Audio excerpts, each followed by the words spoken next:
The Sixers season is over. I mean, it was already pretty much over, but now it truly is, with Joel Embiid now shut down for the season. So what happened? Well, the Sixers basically said that Joel Embiid is medically unable to continue playing this year. He's been dealing with knee injury stuff. He's had to do a bunch of stuff before basically every single game just to try and get ready to play. At no point did he look healthy this season. He was not healthy. And even though the Sixers continued to try and delude themselves into thinking that at some point he would get healthy and at that point they would be contenders, neither of those things would ultimately be true, and this up and down roller coaster of a year they've been going through is now finally over. Embiid didn't even get to 20 games this season, and although I approve of the decision and I think it's smart, it certainly is not a surprise. So what does this mean now for the Sixers? Well, it certainly is a lost year for them because they really did put a lot into this season. It might be lost on a lot of the fans around the league now, but this was pretty much an all-in year for the Sixers. Before the season started, the belief was if Joel Embiid could be healthy, be an MVP caliber guy, and then you've got Maxey and Paul George and some of the other offseason additions that people really liked on the margins with this roster,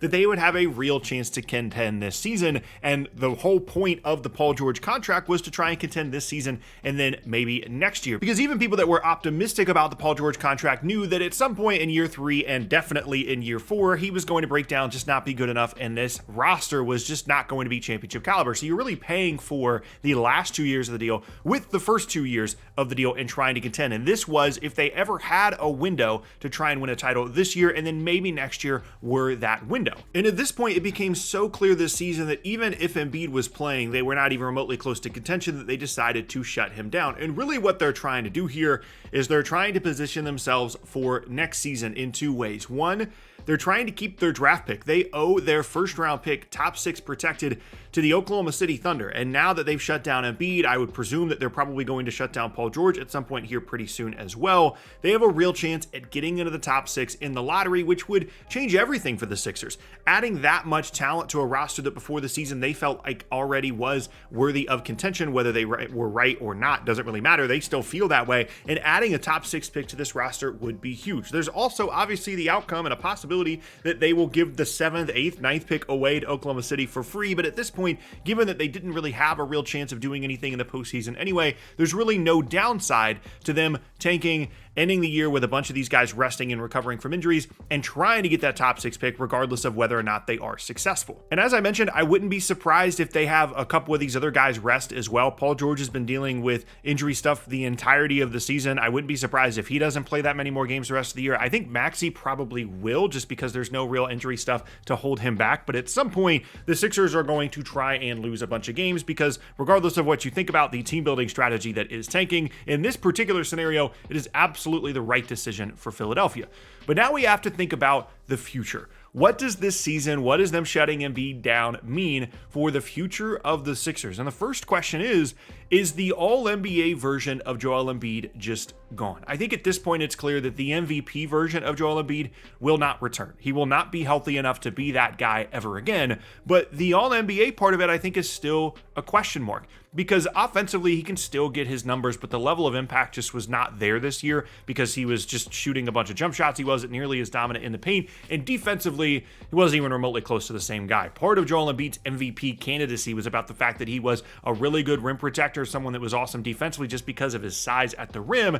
And that guy was not there for the limited games that he played this season. Granted, injuries can take a lot out of you, but moving forward for a guy that can't move, isn't healthy, and the downfall of bigs, the decline of bigs athletically, physically, in terms of their play happens quickly, you have to wonder if the all-NBA version of Joel Embiid is just gone, and that would obviously be a disaster for the Sixers. Now, if we assume that the all-NBA version of Joel Embiid will return once he is healthy next season, this whole situation, this whole season can actually turn out to be a good thing for Philadelphia because of the pick situation that we talked about earlier. If they can get everybody on the roster healthy going into next year, they get Paul George to figure out whatever this weird season was for him, Embiid's an all-NBA caliber guy next year, Maxey has another year of seasoning under his belt, Jared McCain comes back, and then you get a top 6 pick. Maybe they can trade the pick if they want to for somebody else, or they can just use it to try and, build out the rotation and have a nice young piece moving forward. Next year, as crazy as it sounds, they could actually have a real chance to make some noise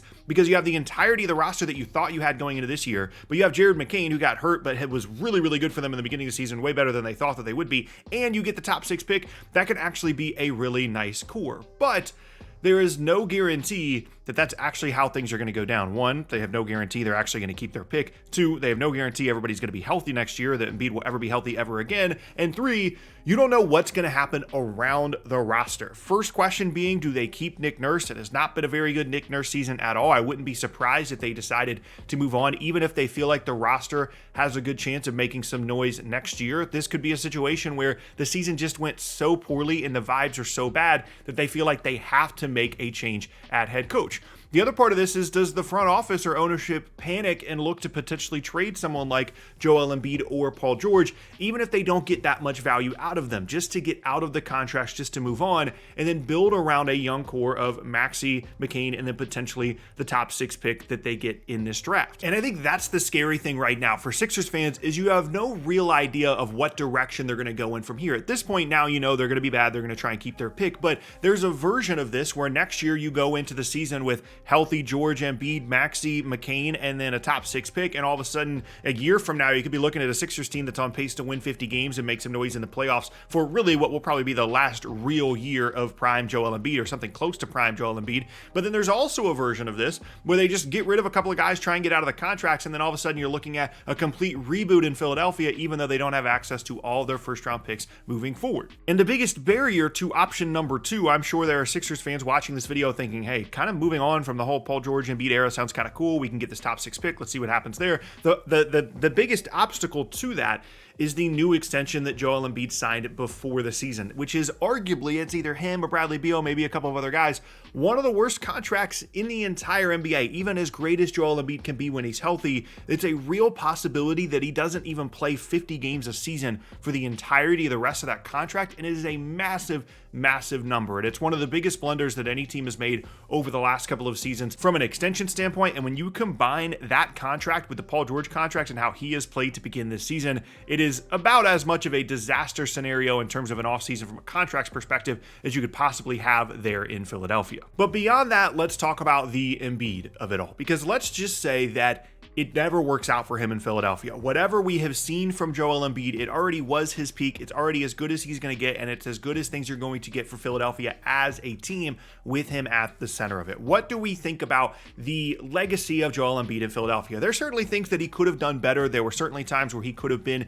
in better shape, but I also think that it's just difficult sometimes for big guys to be in really good shape, because you don't want to wear your body down either by being in great shape and training a bunch in the offseason. It's a weird balance when you're as big as Joel Embiid is, especially when you're already dealing with injury issues from the moment that you come into the league. And him and this team, they did have a few really good runs at possibly making a conference finals or finals. The Jimmy Butler team was really good. The Kawhi shot in 2019 might have just been their moment. If that shot doesn't go in, they've spent money. They made a bunch of moves. They tried all kinds of different things. It's not like the front office didn't try. It's not like the coaching staff didn't try. It's not like Embiid didn't try. It just hasn't worked out. And the reality is, when you have someone like Joel Embiid, when you have a big guy at the center of your team, your window is just smaller. Your window to capitalize on whatever their peak ends up being is just smaller. The injury stuff catches up to them quicker. They're not as dominant. They can't rely on their physicality for as long. And in comparison to someone like, even like Steph Curry, you can't rely on a window for Joel Embiid to be open for nearly as long as someone like Steph's. He's a great player. He won an MVP, and likely he just won't have won a title, and quite frankly, never really even got all that close. They had their chances like in 2019. They had the Ben Simmons Hawks debacle, just a bunch of bad luck. And I think at the end of the day, it's okay to contextualize Joel Embiid's Sixers experience as just that. An incredible player, a polarizing player, and ultimately a guy that just dealt with a ton of bad luck throughout his career. Front office that could never decide on the version of the team that worked well around him. A couple of different co-stars that just did not work between Simmons, and the Butler thing was working, but then he wanted to leave. You've got Tobias Harris there the whole time. They tried a bunch of different stuff, and it just didn't happen.